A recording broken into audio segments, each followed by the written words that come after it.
దేవుని నామమునకు మహిమ కలుగునుగాక. ఇంతవరకు మొదటి ప్రార్థన, పాటలు, వాక్యము చదువుకొనుట, వాక్యము కొరకై ప్రార్థన, అన్ని కార్యక్రమాలను దేవుడు నడిపించాడు. ఇప్పుడు మనం చదువుకున్న భాగము 52వ కీర్తన ఆఖరి 2 వచనాలు చదువుకున్నాం. మొదటి భాగంగా జాగ్రత్తగా ధ్యానం చేద్దాం. మొదటి భాగంగా ఇవి మనం ధ్యానం చేద్దాం. జాగ్రత్తగా వినండి. ఎవరు కూడా బలహీనులు కాబాకండి. అర్థమైందా? చెప్పిన మాట విన్నారు కదా. ఎవరు బలహీనులు కాకూడదు. చక్కగా జాగ్రత్తగా దేవుని మాటలను వినండి. మన పితరుడు దావీదు మహారాజు ఏ సమయంలో వ్రాయబడిన కీర్తన అనేది మనకు మూల భాషలో కొన్ని విషయాలు తెలియపరచబడి ఉన్నాయి. ఏ సమయమైనా, ఏ స్థితి అయినా, ఏ విధమైన ఏ స్థితిలో ఎలా ఉన్నా ఆయన ఈ భాగాన్ని రీతిగా తెలియపరుస్తూ వస్తున్నాడు. ఇది ప్రతి మనిషి కలిగి ఉండాలి. ఒక్కరే కాదు, అందరూ కలిగి ఉండాలి. అర్థమైందా? అందరూ కలిగి ఉండాలి, కొందరు కాదు. జ్ఞాపకం పెట్టుకోనండి. ఏం రాయబడింది? నేనైతే దేవుని మందిరంలో పచ్చని ఒలివ చెట్టు వలె ఉన్నాను అంటున్నాడు. వింటున్నారా? నేనైతే దేవుని మందిరంలో పచ్చని ఒలివ చెట్టు వలె ఉన్నాను అంటున్నాడు. వింటున్నారా? అప్పుడప్పుడు బయట దేశాలకు వెళ్ళినప్పుడు, ఎరుషలేము వెళ్ళినప్పుడు కొన్నిసార్లు కొంతమంది ఒలివ నూనె అక్కడికి వెళ్ళిన వారు తెచ్చుకుంటూ ఉంటారు. అది చాలా విలువైనది. అర్థమైందా? చాలా విలువైనది. దానికి చాలా ఘనతలు ఉన్నాయి, చాలా ప్రత్యేకతలు కూడా ఉన్నాయి. అసలు విషయం ఏంటంటే ఈ ఒలివ చెట్టు, ఒలివ ఫలించేదానికి అది ప్రభువైన యేసుక్రీస్తు వారికి గుర్తు అని దైవజనులు ఎంతోమంది చెప్తా వస్తూ ఉంటారు. కాబట్టి ఇక్కడ నేను అంటున్నాడు, నేనైతే వేరే వాళ్ళ గురించి మాట్లాడటం లేదు. మన పితరుడు దావీదు మహారాజు అంటున్నాడు, జాగ్రత్తగా వినండి. నేనైతే దేవుని మందిరంలో పచ్చని ఒలివ చెట్టు వలె ఉన్నాను. నిత్యము దేవుని కృపయందు నమ్మిక ఉంచి ఉన్నాను. నిత్యకాలంలో, నిత్య సమయంలో చాలా ఎదురవుతాయి, ఆపదలు వస్తాయి. దేవుని మీద నమ్మకం కలిగి ఉన్నాడు, ఇవి తొలగిపోతాయి. యుద్ధం వస్తుంది, యుద్ధంలో కూడా దేవుని మీద నమ్మకం ఉంచినవాడు. నమ్మకమైన వానికి మెండైన దీవెనలు నీవు నమ్మిన ఎడల దేవుడు నీకు సమస్తమును సాధ్యపరుస్తాడు. ఇలాంటి నమ్మకము, ఇంత నమ్మకం మన పితరుడు దావీదు మహారాజులో మనం చూస్తూ ఉన్నాం. నిత్యము ఆయన కృపయందు నమ్మకం ఉంచుతూ ఉన్నాను. కృపన్న పచ్చదనమన్న రెండు ఒకటి అనగా అర్థమవుతుందా? కృపన్న పచ్చదనమన్న రెండు కూడా ఒకటి. మన పితరుడు చెప్పాడు కదా 23లో, ఆయన పచ్చిక గల స్థలములలో నన్ను వరుణజేయిస్తున్నాడు, శాంతికరమైన జలముల యొద్ద నన్ను నడిపించున్నాడు, నా ప్రాణమునకు ఆయన సేద తీరుస్తున్నాడు. అర్థమవుతుందా? దేవుని మీద ఎంత ఆశ పెట్టుకున్నవాడై మనకి ఈ భాగాన్ని ఈ విధంగా తెలియపరుస్తూ ఉన్నాడు. మనం జాగ్రత్తగా ఆలోచించాలి. అర్థమవుతుందా? జాగ్రత్తగా ఆలోచించాలి. నిజంగా మొదటి మాట నేనైతే అన్నాడు. ఎవరికి వాళ్ళు ఒకసారి పరిశీలన చేసుకుందాం ఈ ఉదయకాలం. నేనైతే ఎవరికి వారు, మనమైతే లేక నేనైతే దేవుని మందిరంలో పచ్చని ఒలివ చెట్టు వలె ఉన్నాను అంటున్నాడు కదా. పచ్చదనం అనగా కృపకు సాదృశ్యం. కృప పొందిన వారై, కృప కలిగిన వారై. అర్థమవుతుందా? దేవుని ఇంట్లో ఎలా ఉంటారంట? పచ్చని ఒలివ చెట్టు వలె ఉంటారని ఇక్కడ రాయబడింది. అది దేవుని ఇంట్లోనే, బయట కాదు. దేవుని ఇంట్లో, దేవుని ఇంటిలో, దేవుని మందిరంలో నేను పచ్చని ఒలివ చెట్టు వలె ఉన్నాను. ఒలివ చెట్టు అంటే ముందు 2-3 విషయాలు చెప్తూ వచ్చాను. దాని ప్రత్యేకతలు ఏంటి? ఇక్కడ ఈయన దేవుని మందిరంలో పచ్చని, దేవుని ఇంటిలో కృపను పొంది, దేవుని మందిరము అన్న విషయంలో ఈయనకున్నటువంటి ఆసక్తి ఎలాంటిదంటే చాలా గొప్పది. చాలా పర్యాయం చెప్పుకున్నాం. చూడండి ఎందుకు అంత గొప్పగా ఆయన ఎంచుకున్నాడంటే దేవుని సన్నిధిలో అంత గొప్పతనం ఉంది. 84వ కీర్తన 2వ వచనం చదవండి, తర్వాత 4వ వచనం చదవండి, తర్వాత 10వ వచనం చదవండి. యెహోవా మందిరావరణములను చూడవలనని నా ప్రాణము ఎంతో ఆశపడుతున్నది. అది సొమ్మసిల్లుతున్నది. జీవము గల దేవుని దర్శించుటకు నా హృదయము, నా శరీరము ఆనందముతో కేకలు వేస్తున్నది. అర్థమవుతుందా? సైన్యములకు అధిపతియగు యెహోవా నా రాజా, నా దేవా, నీ బలిపీఠం వద్దనే పిచ్చుకలకు నివాసము. సరే, ఇప్పుడు 10వ వచనం.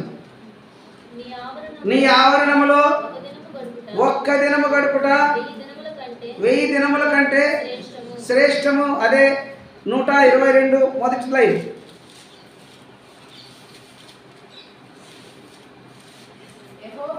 యెహోవా మందిరమునకు వెళ్ళుదుమని జనులు నాతో అయినప్పుడు, అది దేవుని ఇంటి విషయంలో 119వ కీర్తన ఒక మధ్యలోకి వచ్చిన ముందు నీ ఇంటిని గురించిన ఆసక్తి, నీ ఇంటి చూసారు అంటే ఆయనకు చాలా చాలా దేవుని మందిరం అంటే, దేవుని మందిరంలో ఉండాల్సిన విధానాలంటే, దేవుని మందిరానికి వెళ్ళే విషయంలో తన ప్రాణం కానీ, తన ఆత్మ కానీ, తన దేహము కానీ ఎంతో సొమ్ముసిలుస్తున్నట్లుగా, ఎంతో ప్రయాసపడుతున్నట్లుగా, ఎంతో ఉల్లాసమవుతున్నట్లుగా, ఎంతో ఆనందమవుతున్నట్లుగా మనము ఆయన విషయం చూస్తూ వచ్చాం.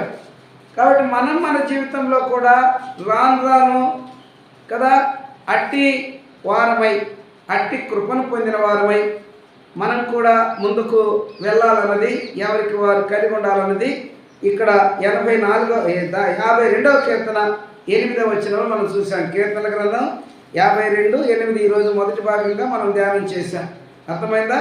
ఏమంటున్నాడు? దేవుని మందిరంలో పచ్చని ఒలివ చెట్టు వలె ఉన్నానన్నాడు. ఈ పచ్చదనము దేవుని మందిరంలో అని రాయబడింది. దేవుని మందిరంలో పచ్చని ఒలివ చెట్టు అని రాయబడింది. మనం ఆదికాండము 13వ అధ్యాయంలో 10వ వచనం నుంచి ఒక మాట చూస్తే, 10 కంటే ఆదికాండము చెప్తున్నాను, వచనం చెప్తాను.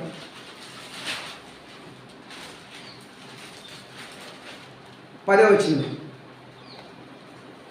ఆదికాండము 13:10.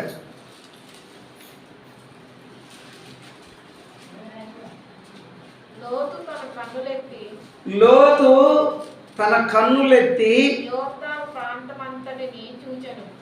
ఎక్కడ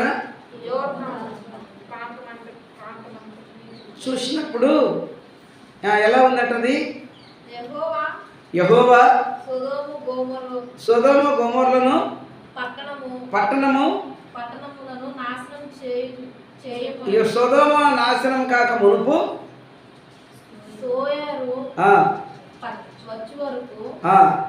అదంతయు యెహోవా తోట వలె ఐగుప్తు దేశం వలె నీరుపారు దేశమై ఉండేది. అర్థమవుతుందా? నీరు కట్టిన తోట ఎలా ఉంటుంది? పచ్చగా ఉంటుంది. అది కూడా అక్కడ రాశాడు, యెహోవా నీరు కట్టిన తోట వలె. ఇక మామూలు మనుషులు నీరు కట్టేది వేరు, దేవుని ఆధీనంలో దేవుడే ఆ పట్టణానికి అంత కృపను చూపినప్పుడు ఆ పట్టణం ఎలా ఉంటుంది, లేదా తోట ఎలా ఉంటుంది, ఎలా ఉంటుంది? ఎండిపోద్దా? పచ్చగా ఉంటుంది కదా, వింటున్నారా? పచ్చగా ఉంటుంది. ఇప్పుడు జ్ఞాపకం పెట్టుకోండి. అది లోకానుసారంగా ఎంత పచ్చదనమైనా దేవుని ఏర్పాటు లేకపోతే అది పచ్చదనం కాదు, అది మేలు పొందదు. అక్కడ సందర్భం ఏంటో తెలిసిన, అబ్రాహాం గారి మంద కాపర్లకు, లోతు మంద కాపర్లకు వాదాలు వచ్చాయి. ఈ విషయాలు వారిద్దరికి తెలిసినాయి. అప్పుడు వారిద్దరు మాట్లాడుకున్నారు, మన ఇద్దరము బంధువులము కాబట్టి ఈ మంద కాపర్ల వలన నీకు నాకు భేదాలు రాకూడదు. చూడు, నువ్వు ఉత్తరం వెళితే నేను దక్షిణం వెళ్తా, లేక నువ్వు దక్షిణం వెళితే నేను ఉత్తరం వెళ్తా. నువ్వు చిన్నోడివి కనుక ముందు నువ్వే కోరుకోమని చెప్పాడు. ఈ రోజుల్లో అన్నదమ్ముల భాగాలలో ముందు పెద్దోడికి భాగం అంటారు. ముందు పెద్దోడు ఇష్టపడ్డది, పెద్దోడు కోరుకున్నది, మిగిలింది చిన్నోడికి. అంతేనా? లేకపోతే ముందు చిన్నోడికా? ముందు పెద్దోడికి. అబ్రాహాం గారు ఏమన్నారు తెలిసిన, నువ్వు చిన్నోడివి కనుకయా, నీకు ఇష్టము, నువ్వు కన్నులెత్తి చూసావు, చూడు ఎలా ఉందో, ఏ ప్రాంతానికి వెళ్ళటం మంచిదో చూసుకో అన్నప్పుడు లోతు కన్నులెత్తి చూసే లోపల ఆ యొక్క సుధోమ నష్టం కాక మునుపు ఎట్టుందంటే అదంతా యెహోవా నీరు కట్టిన తోటలాగా పచ్చగా ఉంది. అప్పుడు దేన్ని చూశాడు? పచ్చదనాన్ని ఆశించాడు. అంటే పచ్చగా ఉంది కదా, బాగుంది కాబట్టి నేను ఇటు వెళ్తానని చెప్పాడు. సరే అయ్యా నువ్వు వెళ్ళు. వెళ్ళాడు. తర్వాత అబ్రాహాం గారు ఖాళీ భూమిని, ఎడారి భూమిని, ఖాళీగా బంజరు భూములు అంటారు చూడండి, ఖాళీ భూమిని అబ్రాహాం గారు కోరుకొని అటు వెళ్ళాడు. అయితే లోతు గారు ఏం చేశాడంటే పచ్చగా ఉన్నటువంటి దాన్ని ఆశించాడు. ఆశలు చాలా నష్టాన్ని కలిగిస్తాయి. చాలామందికి తెలియక ఆశపడతా ఉంటారు. మామూలుగా ఒక సామెత ఉంది, ఆశ దోషమును ఎరగదు, దురాశ దుఃఖానికి. కాబట్టి ఆశలు హృదయంలో చాలామందికి కోరికలు పుడతాయంట, కానీ స్థిరం అనేది ఆయన ఆలోచన, దేవుని ఆలోచన స్థిరమైంది. ఇప్పుడు ఆయన పచ్చగా ఉన్నదాన్ని కోరుకున్నాడు కదా. ఎక్కడది? లోకం, సొదొమ. అక్కడ పరిస్థితులు ఎలా ఉన్నాయంటే కొంచెం ముందుకు చదువుకుంటే అన్ని విషయాలు అర్థమవుతాయి. అక్కడ జనులు ఎలాంటి వారు, మనము 14, 15, 16 వచనాలు చూస్తే చాలా చాలా కఠినమైన పరిస్థితులు అవి అక్కడ మనకు కనపడతాయి. అంటే గమనించండి జాగ్రత్తగా. లోకం అనే ఐగుప్తు అనే పచ్చదనము లోతు జీవితానికి ఎంత మేలు చేసిందో మీ అందరికీ బాగా తెలుసు. తెలుసునా తెలియదా? తెలుసు. సొదొమ పరిస్థితి లోతు పట్ల ఎలాంటి కార్యాలను జరిగించిందో, ఆ ప్రాంతంలో లోతు ఎలాగా ఏ స్థితిలో ఉన్నది మనకు బాగా తెలుసు. లోకానుసారమైన పచ్చదనంలో మేలు లేదు. యెహోవా లేని ప్రయాసం మేలైంది కాదు. యెహోవా పట్టణంలో ఉన్నాడు కనుక దానికి చలనం లేదు. కాబట్టి దేవుని మందిరంలో నేను ఉంటున్నాను అన్నాడు కనుక ఈయనకి చలనం లేదు. లోతు వెళ్ళిన ప్రాంతము దేవుని ఏర్పాటు లేనిదిగా, అంటే అక్కడి జనుల గురించి అక్కడ రాస్తాడు. భయంకరమైన జనులు, భయంకరమైన పాపముతో నింపబడ్డ జనులని అక్కడ రాస్తాడు. మనం 14, 15, 16 వచ్చినా లేకపోతే ఆ విషయం అంతా అక్కడ ఉంటాయి. సొదొమ జనులు ఎలాంటి వారో అక్కడ రాస్తాడు ఆ లిస్టు. కాబట్టి పాపానికి మన పెద్దలు చెప్తారు కదా, దుష్ట శిక్షణ అని చెప్తారా లేదా? చెప్తారు. కానీ చెడు చేస్తే నష్టమని గ్రహించే వాళ్ళు ఎవరు, అనుసరించే వాళ్ళు ఎవరు లేరు. చెప్పింది వింటారు, దుష్ట శిక్షణ అన్నది వింటారు, అంతవరకే. దాని తర్వాత ఏముందో మనకు తెలియదు. ఆ దుష్టత్వానికి ఏమి పరిహారం జరిగిందో మనందరికీ బాగా తెలుసు. సొదొమ పరిస్థితులు ఇప్పటికి కూడా ఒక గడ్డి పీసు కూడా అక్కడ సొదొమ ప్రాంతంలో మొలిసేదానికి వీలు లేదంటే, ఎందుకంటే అది కాలిపోయింది. బూడిదలో నుంచి ఏ మొలక రాదుగా. మామూలు భూమి అయినా ఎండ కాసినప్పుడు కాకపోయినా ఏదన్నా 4 సిలుకలు రాలినప్పుడు ఖచ్చితంగా అక్కడ గడ్డి పీసు ఒకటైనా మొలుస్తాయి. సొదొమ ఎంతవరకు ఉందో అంతవరకు ఆ దేశం అంతా కనీసం ఒక్క గడ్డి పీసు కూడా మొలిసే పరిస్థితి కాదండి. వారి పాపము వలన భూమి ఎంత పతనమైపోయిందో ఒకసారి చూడండి. ముందు ఎలా ఉన్నది? పచ్చగా ఉన్నది కదా. ముందు పచ్చగా ఉన్నది. జనుల యొక్క క్రియలను బట్టి అది బాగా శాపగ్రస్తమైపోయింది. కొన్నిసార్లు దేవుడు కూడా శిక్షిస్తాడా అని కొంతమంది ఆఫ్ మైండ్ వాళ్ళు మాట్లాడతారు. ఇక శిక్షించేది ఎవరు? మన పెద్దలు ఏం చెప్పారు? దుష్ట శిక్షణ అని చెప్పారే. ఈ దుష్టత్వాన్ని శిక్షించేది ఎవరు? దేవుడా, మనుషులా? ఆఫ్ మైండ్ వాళ్ళకు ఏ విధంగా చెప్పినా కూడా ఉపయోగపడదు. దేవుడు కదా, ఎలా శిక్షిస్తాడు? ఇంకా శిక్షించేది ఎవరు? రక్షించాలన్నా శిక్షించాలన్నా వారి క్రియలను బట్టి అది దేవుని పని. పగ తీర్చేది దేవుని పని, మనుషుల పని కాదు. మనుషుడు పగ తీర్చాడంటే పగలో మనుషుడు పోతాడు. ఇదో సొదొమను మనకు కనపడతా ఉంది.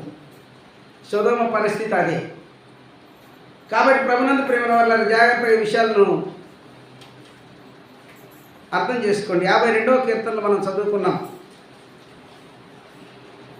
నేనైతే దేవుని మందిరంలో పచ్చని ఒలివ చెట్టు వలె ఉన్నాను. పచ్చదనం, పచ్చని ఒలివ చెట్టు వలె. కృప పొందుట, కృపయందు కృప కలిగిన వారు.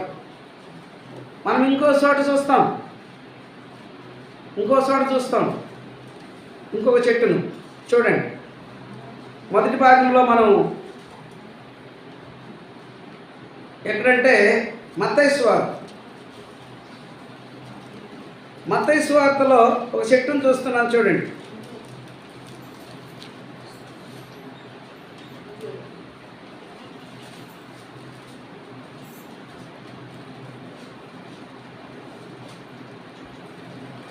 మత్తయి సువార్త 21వ అధ్యాయంలో 19వ వచనంలో రాస్తాడు, తెలియపరుస్తున్నాడు ప్రభువైన యేసుక్రీస్తు వారు.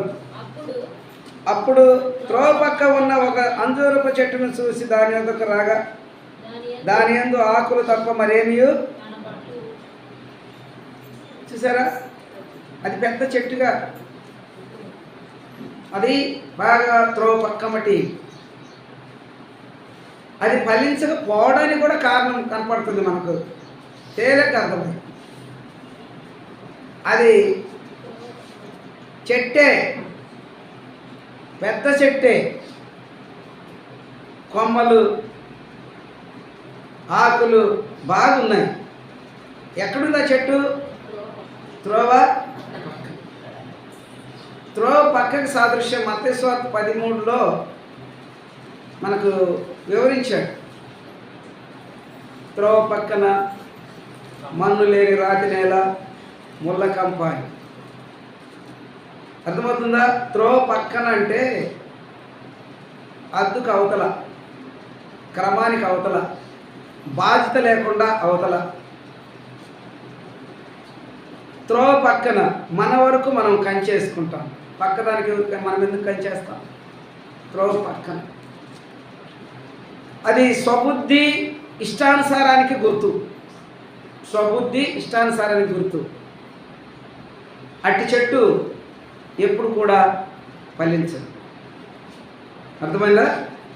అట్టి చెట్టు ఎప్పుడు కూడా ఫలించదు. మనము అట్టి చెట్టు వారమై ఆ చెట్టు మీద ఉండకూడదు. ఏ చెట్టుము? ఫలించని చెట్టు వలె ఉండకూడదు. మన పితరుడు ఏమన్నాడు? పచ్చని ఒలివ చెట్టు వలె. పచ్చదనం అనగా కృప. ఆయన్ను కలిగి ఉండుట. పచ్చదనం అంటే ఆయన్ను కలిగి ఉంటా. కృప ఆయనే కదా. పచ్చదనం, కృప. లోకంలో పచ్చదనం ఉంది. సొదొమను జ్ఞాపకం చేసుకోనండి. అర్థమైందా? ఆయన యందు మనం 84లో చూసాం. ఆయన ఇంటిలో ఉండేటువంటి కృప ఎలాంటిది, ఆ కృప పొందిన వారు ఎలా ఉంటారో కూడా మనం అక్కడ చూసాం. ఇప్పుడు ఇక్కడ నిత్యము దేవుని కృప యందు నమ్మిక ఉంచుతున్నాను. ఏ స్థితిలోనైనా. సంవత్సరానికి 3 రకాల కాలాలు ఉంటాయి కదా. శీతాకాలం, ఇంకా వేసవి కాలం, ఇంకా వసంతకాలం. 3 కాలాలు ఉంటాయి కదా. ఏ కాలమైనా సరే అన్నీ ఈయన అంటున్నాడు, అన్నీ నాకు సమానమే, అన్నీ నాకు ఒకటే. దేవునిలో నాకు హెచ్చు తగ్గు లేదు, నాకు అన్నీ సమానమే, నేను ఎల్లప్పుడూ ఒకటిగానే ఉంటాను అంటున్నాడు. మనం ఏం చేస్తాం? వర్షాకాలంలో ఒక రకంగా ఉంటాం, ఎండాకాలంలో ఒక రకంగా ఉంటాం, చలికాలంలో ఒక రకంగా ఉంటాం. దీని అర్థం ఏంటంటే అన్నీ బాగున్నప్పుడు ఒక రకంగా, ఏదన్నా కొంచెం అటు ఇటు ఏ లోపల ఇంకొక రకంగా కదా. నిత్యము ఆయన కృపయందు నమ్మికుంచిన వారు ఎలా ఉంటారన్నది ఇక్కడ బైబిల్ స్పష్టంగా చెప్తా ఉంది. మనము వినువారం మాత్రమై ఉండక, అర్థమవుతుందా? మనము వినువారు మాత్రమై ఉండక స్వాతంత్రం ఇచ్చే నియమంలో తేరి చూసి నిలకడగా ఉండాలి. నిలకడగా ఉన్నవారే ఎట్లుంటారంట? కృపయందు పచ్చగా ఉంటారు. పచ్చగా అంటే ఫలించేవారుగా ఉంటారు. దేవుని ఇంటిలో పచ్చదనం, లోకంలో పచ్చదనం. మనం చూసాం లోకంలో పచ్చదనాన్ని, ఏమైంది? మాడిపోయింది. దేవుని ఇంట్లో పచ్చదనం ఎన్నడూ తరగదు. మనం చూసాం కదా ఇక్కడే. ఎక్కడంటే 51వ కీర్తన. ఇప్పుడు మనం 52లో చదివాం కదా. మనం చూడాల్సిన మాట ఎక్కడంటే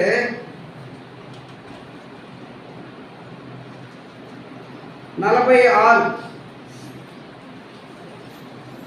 5వ వచనం.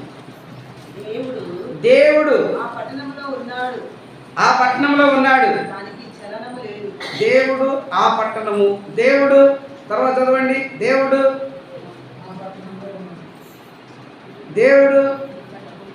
నాతో ఉన్నాడు కనుక ఏ సమయంలోనైనా సరే నాకు కొరత ఉండదు. నిత్యము దేవుని కృపయందు నమ్మకుంచున్నాను. నిత్యము దేవుని కృపయందు నమ్మిక ఉంచి ఉన్నాను. నమ్మకం గలవారికి మెండైనా ఎప్పుడు? సంవత్సరానికి ఒకసారా, 2 సంవత్సరాలకు ఒకసారా? నిత్యము, ఎల్లప్పుడు ఈ విషయాన్ని ఎప్పుడు కూడా మర్చిపోబాకండి. ఎల్లప్పుడు. అర్థమవుతుందా? ఎల్లప్పుడు అర్థం చేసుకోండి. ఎల్లప్పుడు అర్థం చేసుకోండి. రాయబడ్డ మాటలు జాగ్రత్తగా విందాం. విన్నారు కదా? దేవుడు ఆ పట్టణంలో, దేవుడు నాతో. ఆ పట్టణంలో ఉండడం ద్వారా ఏం జరిగింది? అక్కడ దేవుడు ఆ పట్టణంలో ఉన్నాడు కనుక దానికి శరణము. దేవుడు నాతో ఉన్నాడు కనుక నాకు శరణము లేదు. నేను దేవుని ఇంట్లో ఉంటే, కాబట్టి అంటున్నాడు, నేను దేవుని ఇంటిలో పచ్చని ఒలివ చెట్టు వలె. ఇది విషయం. ఈ మొదటి భాగంగా మనం చదువుకున్న ఈ మాటలలో ఇక 9వ వచనము ఉంది. చాలా విషయాలు ఉన్నాయి 9వ వచనంలో. మరి 9వ వచనాన్ని మనం జాగ్రత్తగా మొదటి భాగంగా ధ్యానం చేయాల్సి ఉంది. ఈ 9వ వచనం పట్ల మనల్ని మనం ఎంతగా పరిశీలన చేసుకొని పరీక్షించుకోవాల్సి ఉంటుందో అంత ఈ 9వ వచనంలో ఉంది. ఇప్పుడు మనం 8వ వచనం చదువుకున్నాం. మొదటి భాగానికి 8వ వచనం పూర్తి అవుతుంది, సరిపోదు. అర్థమైందా? మొదటి భాగంలో నుంచే మరలా కొన్ని 9వ వచనాన్ని జాగ్రత్తగా ధ్యానం చేద్దాం. అర్థమైందా? ఇప్పుడు కొంతమంది అయినా కొన్ని విషయాలను అర్థమయ్యాయా?